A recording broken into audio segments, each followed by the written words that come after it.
మరి స్వాదిష్టాన చక్రము అంటే ఏంటి? అసలు స్వాదిష్టాన అంటే ఏంటి? స్వాదిష్టాన చక్రము శరీరంలో రెండవ శక్తి కేంద్రము. ఇది ఒక జీవశక్తి, ప్రాణశక్తి. ఇది ప్రసరణ శక్తి. అంటే ఏంటంటే ప్రవహిస్తూ ఉంటుంది. అంటే ఇది వాటర్ ఎలిమెంట్ అన్నమాట. మనము ఈ మూలాధారానికి ఏది, పంచభూతాల్లో ఏది కనెక్ట్ అయి ఉంది అంటే భూమి కనెక్ట్ అయి ఉంది. అట్లాగే ఈ స్వాదిష్టాన చక్రానికి నీరు కనెక్ట్ అయి ఉంది. పంచభూతాల్లో నీరు ఈ స్వాదిష్టాన చక్రంతో కనెక్ట్ అయి ఉంటుంది. ఇది శక్తివంతమైనటువంటి నారింజ రంగుతో సంబంధం కలిగి ఉంటుంది, ఆరెంజ్ కలర్. ఈ శక్తి జీవితంలో మనకి ఎలా ఉపయోగపడుతుందో చెప్తున్నాడు. ఏమని చెప్తున్నారు అంటే, ఈ మార్పుని అంగీకరించడానికి, మన జీవితంలో మార్పుని అంగీకరించడానికి ఈ స్వాదిష్టాన చక్ర ఎంతో బాగా ఉపయోగపడుతుందట. అలాగే పరివర్తనకు సహాయపడుతుంది ఇది. ఇది మన సృజనాత్మకతని తీసుకొస్తుంది. అలాగే అంతర్దృష్టి, అలాగే లైంగిక ఆనందానికి కూడా ఇది, ఈ స్వాదిష్టాన చక్ర ఎంతో ఉపయోగపడుతుంది. మరి ఈ స్వాదిష్టాన చక్ర ఎక్కడ ఉంది మన శరీరంలో అంటే, ఈ స్వాదిష్టాన చక్రము దిగువ పొత్తి కడుపులో నాభికి దిగువన 4 వేళ్ల వెడల్పులో ఉంది. నాభి ఉంటుంది కదా, నాభి చక్రం ఉంటుంది, నాభి అంటారు. ఆ నాభికి మనం కింద కనుక ఈ 4 వేళ్ళు మనం కింద పెడితే దాని దగ్గరే ఉంటుంది ఈ స్వాదిష్టాన చక్ర. ఈ స్వాదిష్టాన చక్రము స్వీయ నివాస స్థలము. దీని యొక్క ఇది ఏంటి అంటే స్వ అధిష్టానము. అంటే ఇక్కడ మూలాధారంలో నేను, నాది అనేది కొంచెం డెవలప్ అయిన తర్వాత ఇది స్వాధిష్టానం అంటే అన్నిటినీ అధీనం చేసుకోవడం అనే యొక్క ఇదిని ఉంటుందన్నమాట. దీంట్లో మనకి ఏముంటాయి అంటే కోరికలు ఉంటాయి, సృజనాత్మకత ఉంటుంది, లైంగికత ఉంటుంది, అలాగే వ్యక్తిగత విస్తరణ మరియు అన్వేషణకు ఇది చాలా హెల్ప్ చేస్తుందంట. ఈ మూలాధార చక్రం మనం ఏం చెప్పుకున్నాం, అంతా నేనే అయి ఉంటాం. అంటే నేనేంటి, నాదేంటి, నా వరకే నేను చూసుకుంటా. మూలాధార చక్రంలో ఉన్నటువంటి ఆ యొక్క ఇది ఏంటయ్యా అంటే, ఆ మూలాధారంలో ఉన్నటువంటి వ్యక్తి ఎలా ఉంటాడు అంటే ఎంతసేపు తన వరకే, ఇంకా చుట్టుపక్కల వాళ్ళతో నాకు ఏ సంబంధము లేదు. కానీ ఇది కొంచెం డెవలప్ అయ్యి మూలాధారం నుంచి మనం స్వాధిష్టానానికి వచ్చిన తర్వాత, స్వాధిష్టానంలో ఉన్నవాడు ఏం చేస్తాడు అంటే మనతో పాటు ఈ ప్రకృతి, ఈ జంతువులు, మళ్ళా మానవ సంబంధాలతో, అంటే ఇద్దరు ఉంటారు ఇక్కడ, మన మానవ సంబంధాలతో కూడుకుని ఉంటాడు ఇక్కడ. అప్పుడు ఈ ఎమోషన్స్, ఈ వాటర్ ఎలిమెంట్ ఏంటి అంటే నీరు ఏదైతే ఉన్నదో, ఈ నీరు అనేది దీనికి స్వాదిష్టాన చక్రానికి పంచభూతాల్లో ఒకటైనటువంటిది. సో ఇక్కడ మనకి ఏమేమి ఉంటాయి మన శరీరంలో అంటే ఎమోషన్స్, ఫీలింగ్స్, అలాగే రీప్రొడక్షన్ అంటే సంతానోత్పత్తి. మనము సంతానాన్ని ఒక సృష్టిని చేస్తాం, అది సృష్టి చేయడానికి సహకరిస్తుంది ఈ స్వాదిష్టాన చక్రం. సో ఇది స్వాదిష్టానము మనం ఎక్కడుందో అనేది ఇప్పుడు తెలుసుకున్నాం. మరి ఈ స్వాదిష్టాన చక్ర ఏ విధంగా తన బాధ్యతని, తన రెస్పాన్సిబిలిటీని ఏ విధంగా నిర్వహిస్తుంది అంటే ఏంటంటే, స్వాదిష్టాన చక్రము వ్యాన ప్రాణాన్ని నిల్వ చేయడానికి మరియు పంపిణీ చేయడానికి, అలాగే శరీరంలోని నీటి మూలకాన్ని నిర్వహించడానికి బాధ్యత వహిస్తుంది. అంటే ఇక్కడ మనం పంచ ప్రాణాల్లో చెప్పుకున్నాం కదా మొన్న. ఈ పంచ ప్రాణాలు ఏమేమి చెప్పుకున్నాము, ప్రాణము, అపానము, ఉదానము, సమానము, వ్యానము. ఈ వ్యాన ప్రాణాన్ని నిల్వ చేస్తుంది అంట. ఈ వ్యాన ప్రాణం ఏం చేస్తుంది అంటే, ప్రతి శరీరం మొత్తంలో ఈ వ్యాన ప్రాణము రక్తాన్ని మొత్తం కూడా ఈ వాటర్ ద్వారా ఆ రక్తాన్ని శుద్ధి చేస్తుంది. అలాగే శరీరంలోని నీటి మూలకాన్ని నిర్వహించడానికి, నీరు తాగిన తర్వాత దాన్ని శుద్ధీకరణ చేస్తుందంట. అలాగే దాని స్థానం దీని వల్ల మనకి ఏం జరుగుతుంది అంటే, ఈ మూత్రాశయము, మూత్రపిండాలు, ఈ యొక్క గర్భసంచి, ఇవన్నీ దీనికి స్వాదిష్టానానికి సంబంధించిన ప్లేస్ లో ఉంటాయి అన్నమాట. ఈ ప్లేస్ లో, స్వాదిష్టాన ప్లేస్ లో ఏమేమి ఉంటాయి, మూత్రాశయము, మూత్రపిండాలు, అట్లాగే మనకి గర్భసంచి, ఇవన్నీ కూడా మనకు ఉండేది స్వాదిష్టాన చక్రంలో.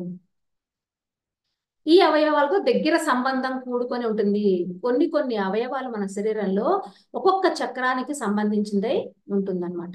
అయితే ఈ శరీరంలో ఈ ప్రాంతంలో శక్తి ప్రవాహాన్ని నియంత్రించడంలో ఇది బాగా ఉపయోగపడుతుంది. బ్లడ్ ని కంట్రోల్ చేస్తుంది. ఈ వ్యాన ప్రాణం ఏం చేస్తుందయా ఈ శరీరంలో మొత్తం ఈ వ్యాన ప్రాణం చేసే పని ఏంటి అంటే కంట్రోల్స్ బ్లడ్ సర్క్యులేషన్ ని కంట్రోల్ చేస్తూ ఉంటుంది ఈ వ్యాన ప్రాణం. సో ఈ స్వాదిష్టాన తన యొక్క బాధ్యత ఏంటి? మూత్రపిండాలలో మనం వాటర్ తీసుకున్నప్పుడు ఆ వాటర్ ని శుద్ధి చేస్తుంది. అట్లాగే పిల్లలు పుట్టడానికి ఇది సహకరిస్తూ ఉంటుంది. ఇలాంటివన్నీ పనులు చేస్తూ ఉంటుంది. సో మరి ఈ స్వాదిష్టాన రంగు ఏంటి అంటే ఆరెంజ్ కలర్. ఆరెంజ్ అంటే ఈ స్వాదిష్టాన చక్రం చుట్టూరా నీటి మూలకం ఉంది. అంటే నీరు ఏ కలర్ లో ఉంటుందండి? బ్లూ కలర్ లో మనం చెప్పుకుంటాం, బ్లూ అనే కలర్. కానీ ఈ నీటి మూలకం ఇది ఏదైతే దాని స్వంత రంగును కలిగి లేనప్పటికీ ఇక్కడ ఈ తన సొంత ఈ నీరుకి ఒక రంగు ఏదని చెప్పుకుంటాం అంటే బ్లూ అని చెప్పుకుంటాం. కానీ ఇక్కడ స్వాదిష్టానంలో ఏం జరుగుతుంది అంటే ఈ మూలాధారం రంగు వచ్చేసి మనకి ఎరుపు రంగు, అలాగే పైన ఉన్నటువంటి మణిపూరక చక్ర వచ్చేసి పసుపు రంగు. ఈ రెండు కలర్లు యొక్క ప్రతిబింబమే ఈ ఆరెంజ్ కలర్ అనేది దీనికి వచ్చింది అన్నట్టుగా చెప్తున్నారు. సో భూమి మూలకం యొక్క ఎరుపు మరియు పైన ఉన్నటువంటి అగ్ని మూలకం యొక్క పసుపు రంగు కలిసి నారింజ రంగును సృష్టించడానికి ఇది నీటిపై ప్రతిబింబిస్తుంది. కాబట్టే ఇక్కడ ఆరెంజ్ కలర్ ఉంది. ఈ ఆరెంజ్ రంగు అనేది ఏం చేస్తుంది అంటే కార్యాచరణకు మరియు స్వచ్ఛతకు ఈ రంగు సూచిస్తుంది. ఈ చక్రంలో ఉన్నప్పుడు మనము జీవిత యొక్క ధ్యేయం ఏంటి అనేది కూడా మనము తెలుసుకుంటాము ఈ స్వాదిష్టాన చక్రంలో ఉన్నప్పుడు. మరి ఈ స్వాదిష్టాన చక్రానికి యొక్క చిహ్నము ఏంటి? ఈ స్వాదిష్టాన చక్రము చంద్రవంక మరియు 6 రేకులతో కూడినటువంటి తామర పువ్వును కలిగి ఉంటుంది. ఈ స్వాదిష్టాన చక్రంలో అంటే కరెక్ట్ గా నెలవంక ఎలా ఉంటుందో దాని స్వాదిష్టాన చక్రం సర్కిల్లో ఆ నెలవంక ఉంటుంది. దాని చుట్టూరా 6 రేకులు ఉంటాయి. ఈ నెలవంక జీవితం దేన్ని సూచిస్తుందయ్యా అంటే మరణము మరియు పునర్జన్మం యొక్క చక్రీయ స్వభావాన్ని సూచిస్తుంది. ఈ స్వాదిష్టాన చక్ర మూలకం వచ్చేసి జలం అంటే నీరు. మనం తినే ఆహారము మరియు త్రాగేటటువంటి ద్రవాల నుండి మనకు నీరు అనేది లభిస్తుంది. మనం ఆహారాన్ని నమిలి తినడం వల్ల ఆ యొక్క నీరు లోపలికి వెళ్ళడం, మన నీరు తీసుకోవడం వల్ల ఆ నీరుని. అట్లాగే ఈ స్వాదిష్టాన చక్రం నీటి మూలకాన్ని నియంత్రిస్తూ ఉంటుంది. ఈ నీటి మూలకాన్ని రిఫ్రెష్ చేస్తూ ఉంటుంది. అంటే మనం తాగే నీరుని మరి మూత్రపిండాలు ఏం చేస్తాయి అంటే ఆ త్రాగిన నీరుని మళ్ళా రిఫ్రెష్ చేస్తాయి. దాని పని అదనమాట. సో ఇక్కడ ఈ స్వాదిష్టానంలో ఆ నీటిని శుద్ధి చేసి ఆ నీటిని మన శరీరంలోకి ఏ విధంగా పంపించాలి అనేది చూసుకుంటూ ఉంటుంది ఈ స్వాదిష్టాన చక్రం. మూత్రపిండాలు చేసే పని అదే. సో ఈ నీరు గనక సపోజ్ ఒక ఎగ్జాంపుల్ మనకి ఎలా చెప్తున్నారు అంటే ఒక వాటర్ బాటిల్లో నీరు కనుక ఉందనుకోండి, ఆ వాటర్ బాటిల్లో నీరు అట్లా కంటిన్యూషన్ గా వారం రోజులు అట్లాగే ఉంచేసాం అనుకోండి, ఏం జరుగుతుందండి? ఆ వాటరు మలినం అయిపోవడము జరుగుతుంది. సో కాబట్టి మనం ఎప్పుడు కూడా వాటర్ ని అలా నిలవ పెట్టకుండా గనక ఆ వాటర్ ని కనుక మళ్ళా వాడేసుకుంటూ ఫిల్ చేసుకుంటూ ఉంటే ఆ కొత్త నీరు దాంట్లో ప్రవహిస్తున్నట్లే అట్లాగే మన లోపల కూడా ఆ నీటి యొక్క మూలకం ఏదైతే శుద్ధి అవ్వలేదనుకోండి, శుద్ధి జరగకుండా ఉంటే గనక అది మలినం అట్లాగా కడుపులో ఉండిపోయి ఈ మూత్రపిండాల యొక్క ప్రాబ్లమ్స్ ఇవన్నీ కూడా స్వాదిష్టాన చక్ర బ్లాక్ అయినప్పుడు ఇవన్నీ జరుగుతాయి అని చెప్తున్నారు. ప్రతిరోజు దాన్ని రీఫిల్ చేస్తే మీకు ఎల్లప్పుడూ పరిశుభ్రమైనటువంటి నీటిని సరఫరా ఉంటుంది. అయితే ఆ సీసాలో నింపి కొన్ని వారాలు కనుక అలాగే ఉంచితే ఆ నీరు కలుషితం అయిపోతుంది. దాని వల్ల మనకి అనారోగ్య సమస్యలు అనేవి వస్తాయి. సో ఈ నీటి మూలకం అనేది జీవితంలో ఒక ఆనందము మరియు ఆనందాన్ని ఇది నియంత్రిస్తుంది. అంటే బ్యాలెన్స్ చేస్తుంది. అంటే ఎంతో ఆనందం బాగా ఎక్కువ హ్యాపీనెస్ వచ్చింది అనుకోండి, దాన్ని బ్యాలెన్స్ గా చేసేటటువంటి పనే ఈ స్వాదిష్టాన చక్రం. అలాగే లైంగికత, ఇంద్రియ కోరికలు, భావోద్వేగాలు మరియు సృజనాత్మకతతో ముడిపడి ఉంటుంది. ఈ యొక్క స్వాదిష్టాన చక్రం యొక్క లక్షణాలు ఏ విధంగా అంటే బాగా ఇంద్రియానికి సంబంధించినటువంటి కోరికలు బాగా ఉంటాయి, అలాగే సెక్స్ కోరికలు ఉంటాయి, అలాగే భావోద్వేగాలు, ఫీలింగ్స్, ఎమోషన్స్ ఇవన్నీ కూడా దీనికి ఉంటాయి. సృజనాత్మకత, క్రియేటివిటీగా తో ముడిపడి ఉంటుంది ఈ యొక్క స్వాదిష్టాన చక్ర. ఈ మూలకం గనక రిఫ్రెష్ అయితే గనక ఈ భావోద్వేగాలను అలాగే ఇంద్రియ కోరికలను అలాగే వీటన్నిటిని కూడా సమంగా ఉంచుతుంది, అంటే బ్యాలెన్సింగ్ గా ఉంచుతుంది. ఎప్పుడైతే ఈ నీరు, ఈ తాగినటువంటి మనం తీసుకున్నటువంటి ఆహారం కానీ, ఈ యొక్క వాటర్ కానీ, ఇవన్నీ కూడా మంచిగా స్వాదిష్టాన చక్ర కనుక మంచి బ్యాలెన్స్ లో ఉందనుకోండి, ఇవి కూడా మనకి బ్యాలెన్స్ లో ఉంటాయి. ఈ కోరికలన్నీ కూడా మనకి బ్యాలెన్స్ లో ఉంచుతుంది. కానీ ఈ మూలకం ఈ వాటర్ కనుక లోపల వెళ్ళినప్పుడు, ఆ వాటర్ కనుక, ఆ చక్ర కనుక బ్లాక్ అయినప్పుడు, ఎప్పుడైతే ఆ చక్ర కరెక్ట్ గా పనిచేయట్లేదు అనుకోండి, అప్పుడు ఏం జరుగుతుంది, లోపల ఆ వాటర్ యొక్క శుద్ధీకరణ కరెక్ట్ గా జరగకుండా ఈ ఇంద్రియ ఆనందాలకి మనము బానిస అయిపోతాము. ఇంద్రియ ఆనందాల కంటే భౌతికతలో మనం దాన్ని పట్టుకొని అలా ఉండిపోతాం, కొన్ని హ్యాబిట్స్ తో, అటాచ్మెంట్స్ తోటి అలాగా ఇరుక్కుపోయి ఉంటాం అన్నమాట. సో ఎప్పుడైతే ఈ స్వాదిష్టాన చక్రం బ్లాక్ అవుతుందో, ఇవి ఇలాంటివి జరుగుతాయి. అట్లాగే ఇది ఇన్బ్యాలెన్స్ లో ఉన్నప్పుడు, ఈ స్వాదిష్టాన చక్ర కరెక్ట్ గా మనం పని చేయకపోతే వచ్చేటటువంటి శారీరక లక్షణాలు ఏ విధంగా ఉంటాయో మనం ఇప్పుడు తెలుసుకుంటాము. ఎమోషనల్ గా అటాచ్మెంట్స్ తో కూడినటువంటి మనుషులతో ఎక్కువగా డీప్, అంటే ఆ యొక్క అటాచ్మెంట్ ఎలా ఉంటుంది అంటే చాలా డీప్ గా ఉంటుంది. వాళ్ళు లేకపోతే నా జీవితం లేదు అన్న స్థితిలోకి మనము అంత డీప్ గా కనెక్ట్ అయిపోతాం, అంత అటాచ్మెంట్స్ లో ఉంటామట ఈ స్వాదిష్టాన చక్ర కనుక ఇన్బ్యాలెన్స్ లో ఉంటాయి. అలాగే హ్యాబిట్స్ కి అలవాటు, తాగుడికి అలవాటు పడతాము, సిగరెట్ తాగడము, మందు తాగడము. ఈ రెండే కాకుండా మన జీవితంలో మనకి ఎట్లాంటి బలహీనతలు ఉన్నాయో మనం చెక్ చేసుకోండి ఒక్కసారి. దేనికి నేను అది లేకపోతే నేను ఉండలేకపోతున్నాను, నా వల్ల కావడం లేదు అని ఎప్పుడైతే మీరు అది ఫీల్ అవుతున్నారో, అప్పుడు మీరు స్వాదిష్టాన ఇన్బ్యాలెన్స్ లో ఉందని అర్థం. అలాగే కోరికలు అనేవి ఎక్కువగా ఉండడము, అట్లాగే మీ లోపల ఉన్నటువంటి ఫీలింగ్స్, ఎమోషన్స్, ఇవన్నిటినీ కూడా అణిచివేసుకుంటారంట. ఎప్పటి నుంచి? చిన్నప్పటి నుంచి, చిన్నతనం నుంచే ఈ ఎమోషన్స్ ని, ఫీలింగ్స్ ని అన్నిటిని అణిచిపెట్టేసుకోవడం వల్ల దానివల్ల ఈ స్వాదిష్టాన చక్ర బ్లాక్, పని చేయదు, ఇన్బ్యాలెన్స్ లో ఉంటుంది. అట్లాగే మెన్చువల్ ప్రాబ్లమ్స్, ఆడపిల్లలకి ఈ మెన్చువల్ కరెక్ట్ గా రావట్లేదు అంటే గనక ఈ స్వాదిష్టాన చక్ర ఇన్బ్యాలెన్స్ లో ఉంటాయి. అలాగే కిడ్నీస్ దెబ్బతింటాయి, అలాగే యూరినరీ ఇన్ఫెక్షన్స్ వస్తాయి, యూరినర్ లో మనకి ఇన్ఫెక్షన్స్ వస్తాయి, బ్యాక్ పెయిన్ బాగా వస్తుంది. మనకి అప్పుడప్పుడు చూడండి బ్యాక్ పెయిన్ బాగా వస్తుంది అనుకోండి, ఈ ప్రాబ్లము, ఈ స్వాదిష్టాన చక్ర కరెక్ట్ గా ఇన్బ్యాలెన్స్ లేదని అర్థము. అలాగే ఆర్థరైటిస్ వస్తుంది, జాయింట్ పెయిన్స్ వస్తాయి, అట్లాగే రక్తహీనత, బ్లడ్ తక్కువగా ఉండడము, అలాగే లైంగిక సమస్యలు, సెక్స్ లో మనకు ఆ ఆనందాన్ని మనము కంప్లీట్ గా పొందలేమన్నమాట.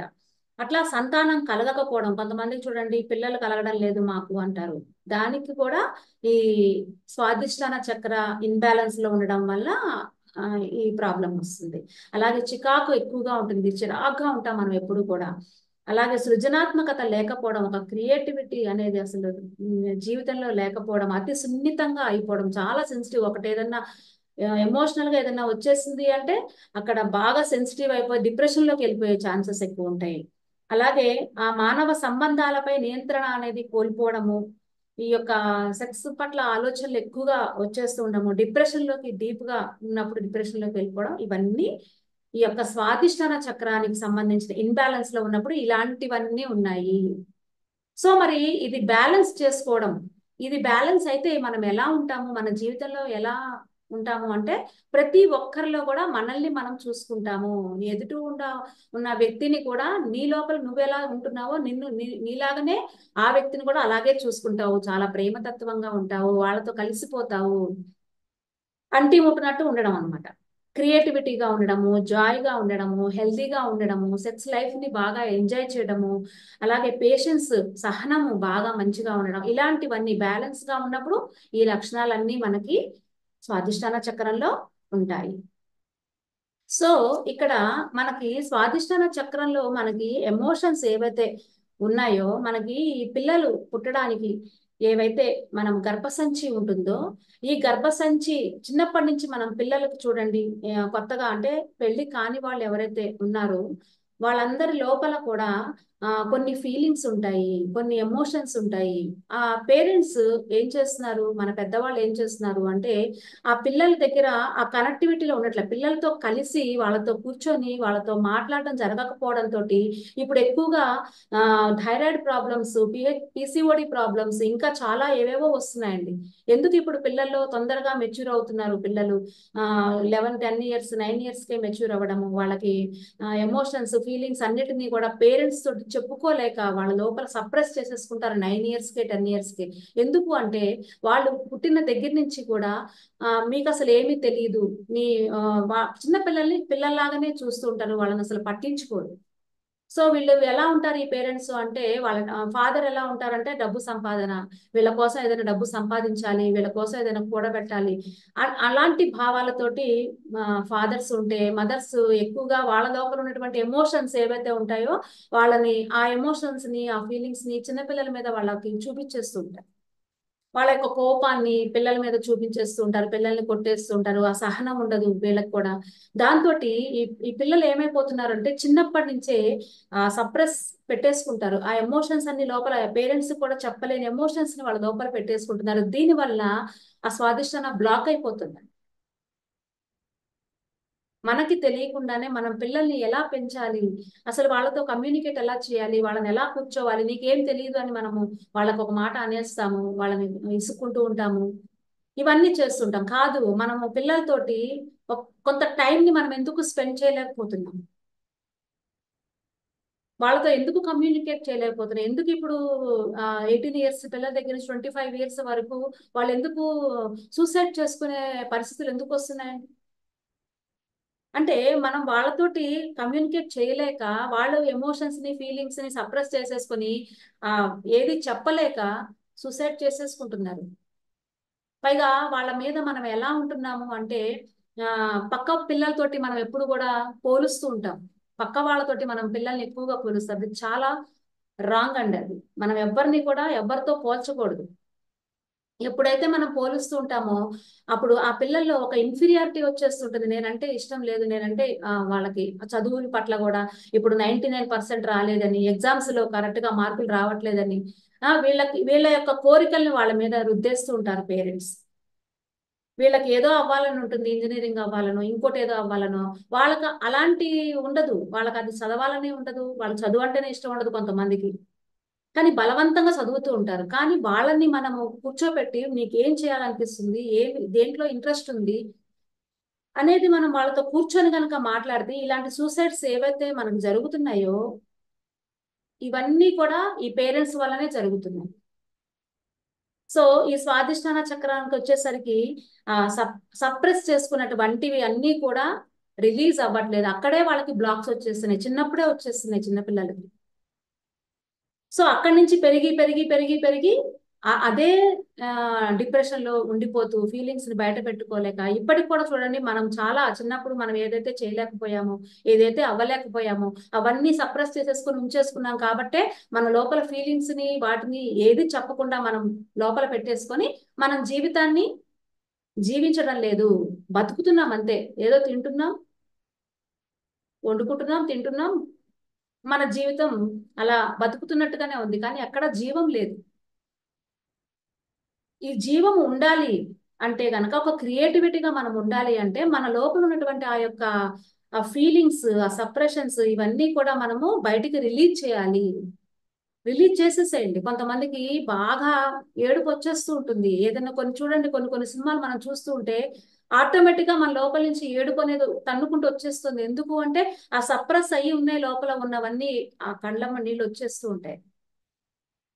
కానీ ఆ ఏడుపు ద్వారా కొన్ని రిలీజ్ చేసేసేయండి. ఎందుకంటే మన లోపల గడ్డ కట్టుకొని ఉండిపోయాయండి కొన్ని భావాలు అన్ని, చిన్నప్పటి నుంచి మోస్తున్నాం మనం దాన్ని. అవి కరిగిపోవాలి అంటే కనుక బాగా ఏడవడం అంటే బాగా రిలీజ్ చేసేసుకోండి. ఎవరికైనా సన్నిహితులు ఉన్నారు, లేకపోతే చెప్పుకోవాల్సిన ఫీలింగ్స్ ఉంటే కూడా మొత్తం చెప్పేసుకోండి.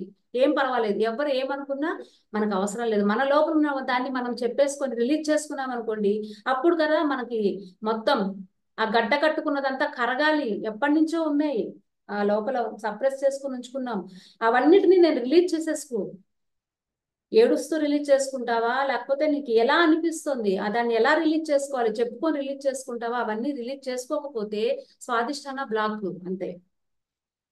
అప్పుడు మనకి థైరాయిడ్ ప్రాబ్లమ్స్ రావడము, లేకపోతే ఈ పీరియడ్స్ రెగ్యులర్ గా రాకపోవడము, అట్లా ఎమోషన్స్ లోపల పెట్టుకోవడం వల్ల మనము సెక్స్ లైఫ్ ఎంజాయ్ చేయలేము.